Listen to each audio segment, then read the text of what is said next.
नमस्कार मित्रों, सभी सनातन प्रेमियों को जय माता दी। मैं पंडित दुर्गा नारायण पांडे धर्म शिक्षा में आप सभी का स्वागत करते हैं। मित्रों, आज फिर से हम एक प्रश्नों का उत्तर लेकर आए हैं जो बड़े ही रोचक है और हर व्यक्ति के लिए आवश्यक है। मित्रों, आज हम लोग बात करेंगे कि पूजा के समय दीपक जलाने का क्या महत्व है, पूजा में दीपक कैसे जलाना चाहिए, दीपक का लौ अर्थात अग्रभाग किस दिशा में करके दीपक को रखना चाहिए, किस चीज का दीपक जलाएं और किस दीपक का क्या महत्व है, इत्यादि इन समस्त विषयों पे आज हम चर्चा करेंगे। तो मित्रों, यदि आप हमारे इस चैनल पे नए हैं तो सब्सक्राइब करना न भूलें। अपने सत्य सनातन धर्म की रोचक एवं प्रामाणिक जानकारियों के लिए जुड़े रहें हमारे धर्म शिक्षा नामक चैनल से। सत्य सनातन धर्म के अंतर्गत जो भी व्रत एवं त्योहार होते हैं उसकी विधि सहित अग्रिम जानकारियां आप सभी को हमारे इस चैनल के द्वारा प्राप्त होती रहेंगी। तो जय माता दी मित्रों, आइए हम अपनी चर्चा को आगे बढ़ाते हैं और जानते हैं कि दीपक जलाने का सही तरीका क्या है, किस चीज का दीपक सबसे श्रेष्ठ माना जाता है। इन समस्त विषयों पे आज हम चर्चा करते हैं। मित्रों, किसी भी पूजा पाठ यज्ञ अनुष्ठान, चाहे वह दैनिक हो या कोई विशेष अनुष्ठान हो या कोई विशेष प्रयोजन हो, हम दीपक प्रज्वलित अवश्य करते हैं। दीपक प्रज्वलित करना हमारे लिए अनिवार्य है। परंतु मित्रों, इस विषय में अधिकतर लोगों का प्रश्न यह होता है कि दीपक को प्रज्वलित कैसे किया जाए, दीपक को किस चीज से जलाया जाए, दीपक तेल से जलाना श्रेष्ठ होगा या घी से जलाना श्रेष्ठ होगा, दीपक का लौ किस दिशा में रखा जाए। इन समस्त विषयों की जानकारी अधिकतर लोग चाहते हैं। इन्हीं विषयों पे आज चर्चा होगी। मित्रों, इस विषय में सर्वप्रथम आप सभी को हम यह बता दें कि कभी भी आप दीपक को प्रज्वलित करें, चाहे वह दैनिक पूजा की हो या कोई विशेष अनुष्ठान की हो या कोई विशेष प्रयोजन पे हो, या हम दैनिक संध्या के समय जो दीपक अपने घरों में प्रज्वलित करते हो, बात उसकी हो।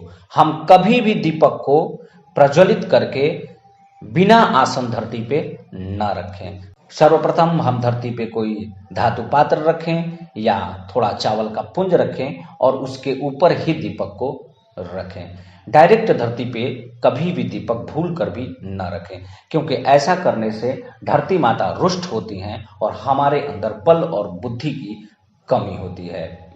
मित्रों, कुछ चीजें ऐसी हैं जिसको हम धरती पे बिना आसन का नहीं रख सकते, जैसे शालिग्राम भगवान, दीपक, यज्ञोपवीत, पुस्तक एवं स्वयं कभी भी बिना आसन का धरती पे न बैठें, क्योंकि ऐसा करने से धरती माता रुष्ट होती हैं। तो आप भूल कर भी दीपक को बिना आसन का धरती पे न रखें। मित्रों, कभी भी दीपक को प्रज्वलित करें तो हाथ अवश्य धुल लें। हाथ धुलने के बाद ही अपना आगे का कार्य करें। दीपक जलाने के बाद हाथ धुलना न भूलें। मित्रों, अक्सर लोगों का प्रश्न यह होता है कि घरों में दीपक किस चीज का जलाया जाए, घी का या तेल का। तो मित्रों, इस विषय में आप सभी को हम यह बता दें कि सबसे उत्तम तो घी माना गया है, परंतु यदि घी का अभाव हो तो आप तेल का दीपक घर में जला सकते हैं। सर्वप्रथम आप कोशिश करें कि घी का दीपक जलाएं, परंतु यदि घी उपलब्ध नहीं हो पा रहा है तो आप तेल का दीपक घर में जला सकते हैं। इस विषय में विशेष करके ध्यान आप इस बात का रखें कि कभी भी घी और तिल का तेल एक में मिश्रित करके दीपक न जलाएं। कभी कभी घरों में यह होता है कि घी की कमी की वजह से घी और तिल का तेल एक में मिश्रित करके हम दीपक प्रज्वलित कर देते हैं। तो ऐसा गलती कदापि न करें, क्योंकि इस विषय में शास्त्रों का मत यह है कि न मिश्रीकृत्य दद्यातु दीपम स्नेहे घृतादिकम घृते न दीपकम नित्यम तिल तैले नवा पुनः। अर्थात कभी भी घी के दीपक में तिल का तेल नहीं मिलाया जाता। घी अर्थात घी और तिल का तेल मिश्रित करके दीपक जलाना शास्त्रों के अनुसार वर्जित है। यह आप अपने घरों में कदापि न करें।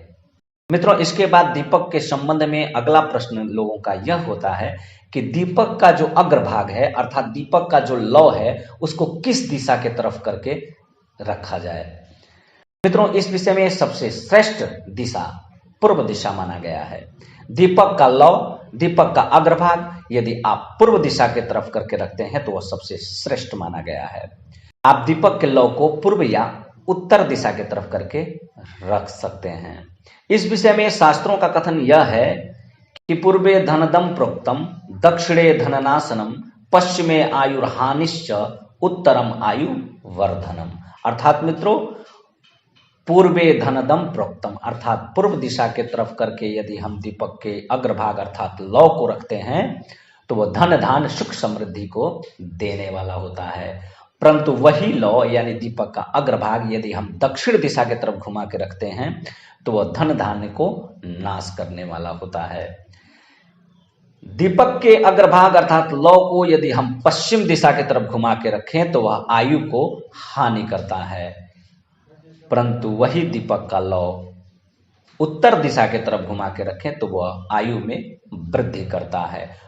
कुल मिलाकर मित्रों, इस श्लोक का भी कथन यही है कि हम भूल कर भी दीपक का लौ दक्षिण दिशा की तरफ घुमा के न रखें। हम प्रयास करें कि वह पूर्व दिशा की तरफ ही हो या उत्तर दिशा की तरफ हो, जो सबसे श्रेष्ठ माना गया है।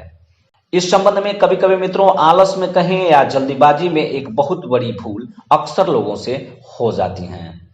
वह गलती यह होती है मित्रों कि हम जलती हुई दीपक से दूसरा दीपक जला लेते हैं, परंतु ऐसा भूल कर भी नहीं करना चाहिए क्योंकि यह शास्त्रों में वर्जित माना गया है।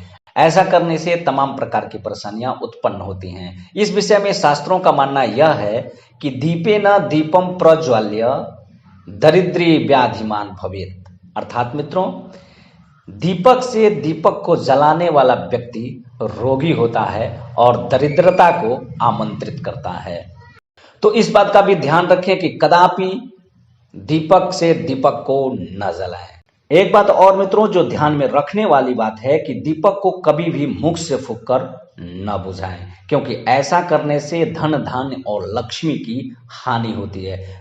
वैसे तो मित्रों आजकल समाज में पश्चिमी सभ्यता के प्रभाव के कारण देखने को मिल रहा है कि जब हम जन्मदिन मनाते हैं तो उस दौरान मोमबत्ती को जलाया जाता है और उसके बाद मुख से फूंक मारकर बुझा दिया जाता है। यह हमारे सत्य सनातन के अनुसार, हमारे शास्त्रों के अनुसार गलत है।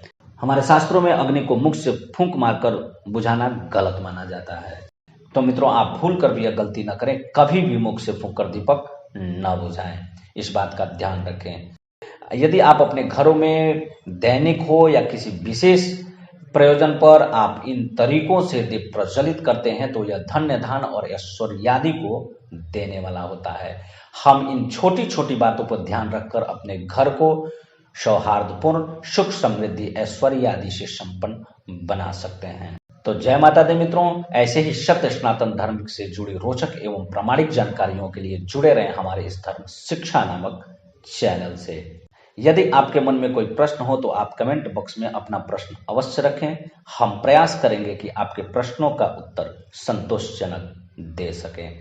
जय माता दी मित्रों, माता रानी की कृपा सदैव आप सभी पर बनी रहे।